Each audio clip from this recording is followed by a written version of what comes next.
Rajasthan mainly अपने desserts, royalty and forts के लिए जाना जाता है।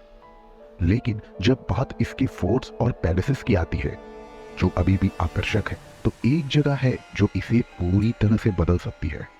हम बात कर रहे हैं भांगड़ किले की, जो भारत में सबसे ज्यादा हॉन्टेड जगह है। आज हम एक ऐसी कहानी सुनेंगे जिसकी दहशत की गवाही न केवल ये किला देती है बल्कि पूरा देश देता है। कैसे एक खूबसूरत किला एक भयानक खंडर में बदल गया, कैसे बना भांगड़ इंडिया का मोस्ट हॉन्टेड प्लेस, ये सब हम हमारे आज की इस वीडियो में आपको बताने वाले हैं। ऐसा माना जाता है कि भांगड़ के इस किले का निर्माण आमेर के शासक राजा भगवान दास ने सन 1573 में अपने छोटे बेटे माधो सिंह के लिए करवाया था। उस समय ये किला पूरी तरह से खुशहाल हुआ करता था और वीरान होने से पहले भांगड़ में 10,000 से भी अधिक लोग रहते थे। पर फिर इस जगह को ये कैसा श्राप लगा कि सब कुछ उजड़ गया। कोई कहता है कि भांगड़ की बर्बादी के पीछे साधु का श्राप था, तो वही कुछ लोग का कहना है कि रानी के प्यार में पागल होने वाले तांत्रिक के काले जादू ने सब खत्म कर दिया। अब ये स्टोरीज कितनी सच है और कितनी झूठी, इस बात का पता लगाना तो बहुत ही मुश्किल है, लेकिन भांगड़ में कुछ तो अनयूजुअल है, ये बात तो हम सब जानते ही हैं। तो चलते हैं उन्हीं स्टोरीज में से एक की ओर। कहते हैं कि जब इस किले का निर्माण करवाया गया था, तब इसमें रत्नावती नाम की एक बहुत खूबसूरत राजकुमारी रहा करती थी। बहुत खूबसूरत होने के कारण इनके लिए बहुत रिश्ते आए थे, पर राजकुमारी ने किसी के भी प्रस्ताव को स्वीकार नहीं किया।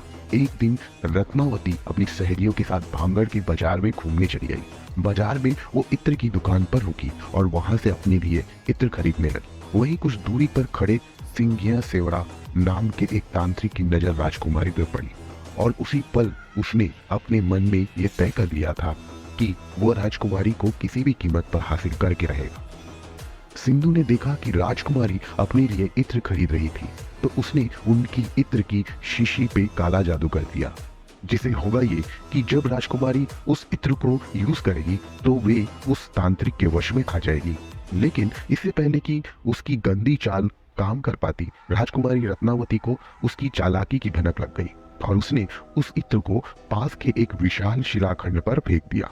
ये तब था जब भांगड़ किले में प्रलय की घड़ी आई थी और पूरे शहर ने उल्टी गिनती शुरू कर दी थी। काले जादू ने अपना असर दिखाया और चट्टान से कुचलकर तांत्रिक की मौत हो गई। हालांकि अपनी अंतिम सांस लेने से पहले उसने पूरे भांगड़ शहर को श्राप दिया कि वे भी उनकी ही तरह धीरे धीरे पूरी तरह से वीरान हो जाएगी।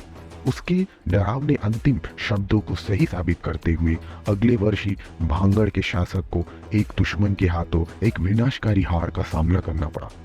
उनकी पूरी सेना का सफाया कर दिया गया और भांगड़ के सभी निवासियों का बेरहमी से नरसंहार किया गया, जिसमें कि राजकुमारी रत्नावती भी नहीं बच पाई थी।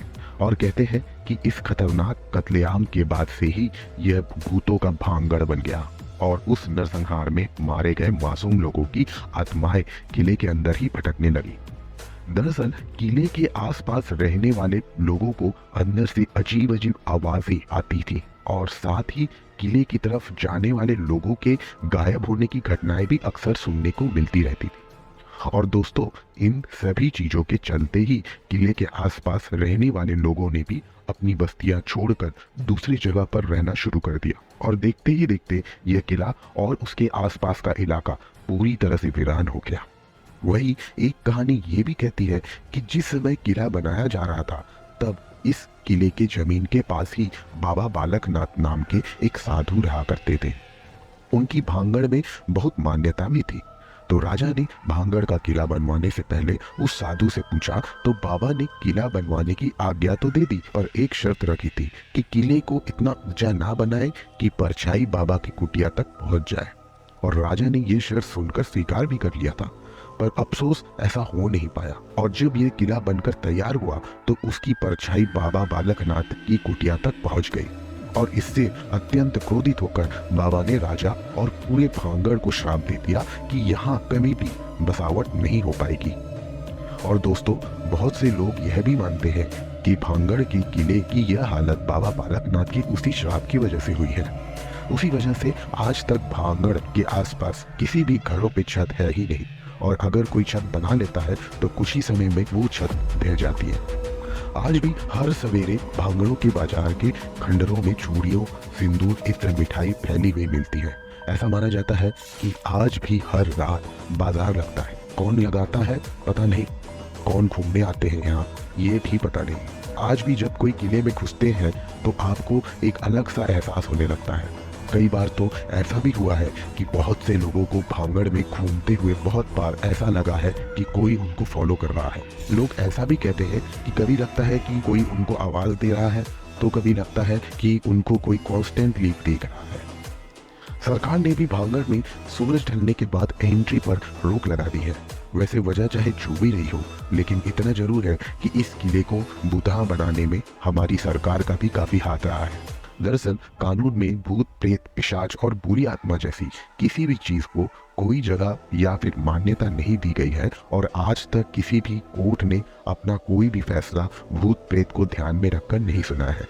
इसके बावजूद भी सरकार द्वारा किले के बाहर बोर्ड लगाकर उस पर लिख दिया है कि रात में इस किले में जाना सख्त मना है और भारतीय पुरातत्व विभाग का यहाँ पर ऑफिस ना बनाना, ये सभी चीज़ें कहीं ना कहीं इस बात की तरफ इशारा करती है कि हमारी सरकार भी भूत प्रेत में विश्वास रखती है।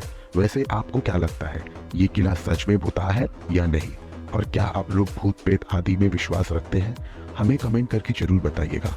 आशा करता हूँ भांगड़ किले के बारे में आपको कुछ जानकारी ज़रूर मिली होगी। अगर ये वीडियो पसंद आया हो तो इसे लाइक और चैनल को सब्सक्राइब करना ना भूलिएगा। मिलते हैं अगली वीडियो में, तब तक के लिए जय हिंद, जय भारत।